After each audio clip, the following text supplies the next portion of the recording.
Cette semaine, c'était le congrès des maires de France.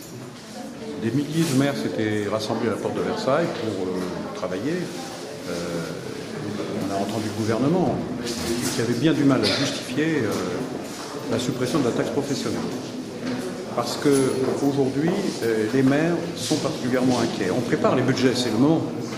Le budget de fonctionnement, d'investissement pour 2010. Et on est dans le brouillard complet. Mais avec l'angoisse de se retrouver avec une diminution des ressources. Et la taxe professionnelle est pratiquement une des principales ressources. Ce n'est pas la ressource unique, c'est à peu près 50% des recettes. Et comme le gouvernement a décidé de diminuer fortement cette cotisation pour les entreprises de 6 milliards d'euros en année pleine, il y aura bien quelqu'un qui va payer la facture. Alors c'est soit moins de moyens pour les collectivités locales, soit un transfert vers les impôts ménages. Et notre crainte, c'est que ce soit les deux. Donc, j'allais dire, toutes tendances politiques confondues. Au Congrès des maires, c'est l'association de tous les maires de France, de toutes tendances politiques. On a senti qu'il y avait une forme de colère des maires.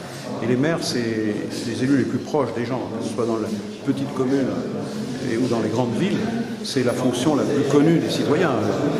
Ils ne sont pas toujours au courant, les habitants, de qui fait quoi au niveau du département, de la région. Ce qui est sûr, c'est que le maire, on le connaît. Chacun connaît le maire de sa commune. Et quand les maires de France, de toute tendance politique, de toute taille de commune gronde et se fâche, ça veut dire qu'il est en train de se passer quelque chose et on a en face un pouvoir avec le président de la République qui a essayé de donner change en réunissant un petit peu contraint des maires à l'Élysée, que ce pouvoir est sourd aux appels.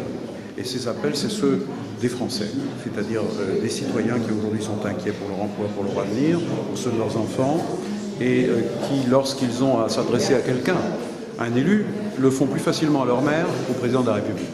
Donc c'est important qu'on ne laisse pas tomber les communes, parce que laisser tomber les communes, laisser tomber les collectivités locales, c'est aussi abandonner une forme de solidarité de territoire, de solidarité entre les quartiers d'une commune. C'est aussi se priver des moyens de préparer l'avenir. Parce que s'il y a bien quelque chose qui a transformé et modernisé le pays, c'est la décentralisation. Et aujourd'hui, la peur que nous avons, c'est qu'on casse cette avancée formidable dans un pays très centralisé comme la France, qui est la décentralisation et qui permet de porter des projets, de les faire partager par les citoyens, de développer le territoire et d'assurer son avenir.